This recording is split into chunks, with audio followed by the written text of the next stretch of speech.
या एक मिनिट एक मिनिट. सावकाश सावकाश सावकाश. अगं आता बरा आहे मी. माहितीये मला. काही गरज नाही याची. ठीक आहे ना. अहो तुमचं पत्र आलं होतं. माझं पत्र चष्मा. कोणाचं आहे? लिहिलंही नाहीये कोणी पाठवलंय ते. अहो पत्र ज्यांनी कोणी आणलं ना त्यांनी पत्रपेटीत टाकलंच नाही, वरती ठेवलं. आता वाऱ्याने उडालं असतं तर आपल्याला मिळालं पण नसतं, गहाळ झालं असतं. वेडी माणसं असतात कधी कधी काही. कोणी पाठवलं?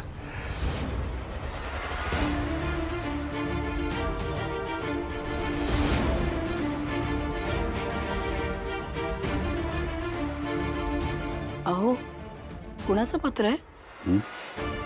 नाही मी म्हटलं पत्र कुणाचं आहे? पत्र हे ऑफिसचं हे पत्र आहे. हां, आज संध्याकाळी ऑफिसमध्ये खूप मोठा महत्त्वाचा कार्यक्रम आहे. हे त्यामुळे मला आज जावं लागेल ऑफिसमध्ये. अगं बाई तुम्हाला जावं लागेल? नाही म्हणजे आत्ता कुठे हॉस्पिटलमधून आलात, हळूहळू तब्येत सुधारते. तसंही पुण्याचा प्रवास झालाय. आता आज परत संध्याकाळी कार्यक्रमाला जाल, दगदग नाही का होणार? तुम्हाला आरामाची गरज आहे हो. हां, तू म्हणतेस ते बरोबर आहे, कळतंय का मला, पण जावंच लागेल का? नाही पण म्हणजे सांगता येणार नाही का की कुणाला फोन करून वगैरे? त्यांना तब्येतीचं तर माहिती आहे ना. लक्ष्मी, अगं तुला माहिती आहे ना, आत्ताच माझ्यावर इतका मोठा आरोप झाला होता आणि तो पुसला गेल्यावर मला ऑफिसमध्ये ताठ मानेनं जायची संधी मिळणार आहे या या, या कार्यक्रमाच्या निमित्तानं. ती संधी नको का घ्यायला मी? नाही नाही तुमचं बरोबर आहे, जायला हवं तुम्ही. फक्त तब्येतीला जपा इतकंच आहे. आणि हे बघ, मी आता अगदी ठीक आहे. माझी तब्येत अगदी व्यवस्थित आहे, ठणठणीत. तू काळजी नको करूस. ठीक आहे. काय झालं, काही हवंय का? जरा मला पाणी देशील का? हे काय? अगं बाई पाणी संपलंय बा. हो संपलंय. आणि संध्याकाळसाठी कपडे पण काढून ठेवते मी. लक्ष्मी, माझ्या रिटायरमेंटच्या निरोप समारंभाचं पत्र आहे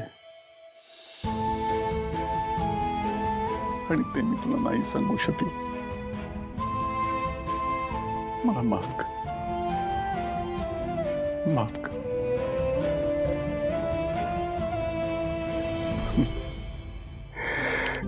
खरं तर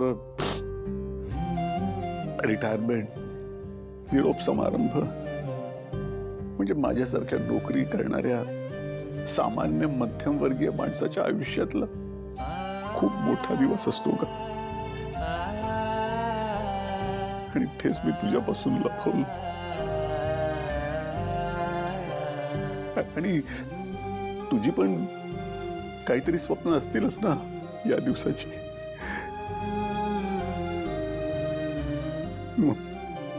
मला दिसतेस मला तू लक्ष्मी.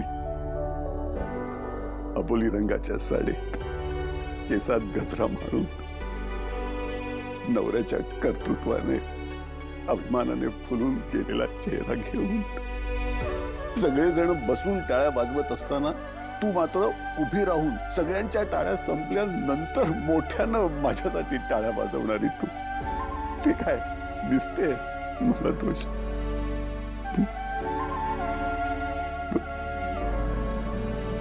नेहमी माझ्या पाठी खंबीरपणे उभी राहणारी तू, कधीही माझा हात न सोडणारी तू, कुठलीही परिस्थिती आली, कुठलंही संकट आलं तरी नेहमी माझ्या खांद्याला खांदा भिडवून माझ्या बरोबर लढणारी तू दिसतेस ना ग मला? खरं सांग,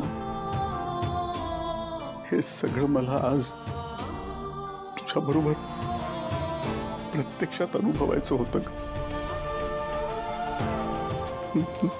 नवऱ्याचं कर्तृत्व,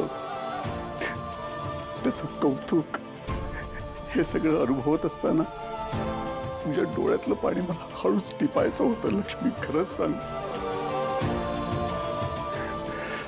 पण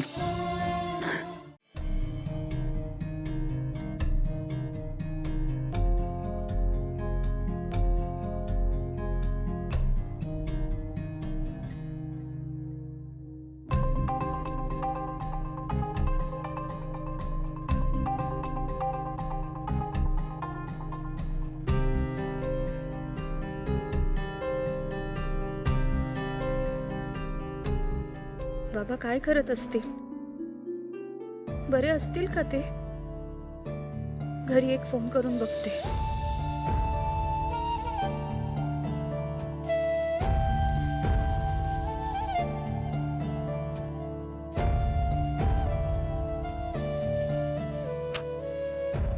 अजून हे नेटवर्क आलं नाहीये, तर काय करू मी या नेटवर्कचं? हां, ताईला ऍटलीस्ट एक व्हॉइस नोट तरी पाठवते. ताई अगं, कालपासून तुम्हा सगळ्यांचा कॉल ट्राय करते, पण ना आमच्याकडे काहीतरी नेटवर्क इश्यू झालाय, त्यामुळे कोणालाच कॉल लागत नाहीये. मला तुम्हा सगळ्यांची खूप आठवण येते ग. ताई मला सांग, बाबांची तब्येत कशी आहे ग आता? बरे आहेत ना ते? जेवतायत ना? मला तुम्हा सगळ्यांशी खूप बोलायची इच्छा होतीये, पण माझ्याकडून कॉलच लागत नाहीये. ताई तुला जेव्हा माझी ही व्हॉइस नोट मिळेल ना, तेव्हा प्लीज मला रिप्लाय करा. आणि तसंही जयंत आता नाश्ता करून ऑफिसला जाईल, मग तो ऑफिसला गेल्यावर मी पुन्हा एकदा कॉल ट्राय करते. काळजी घे.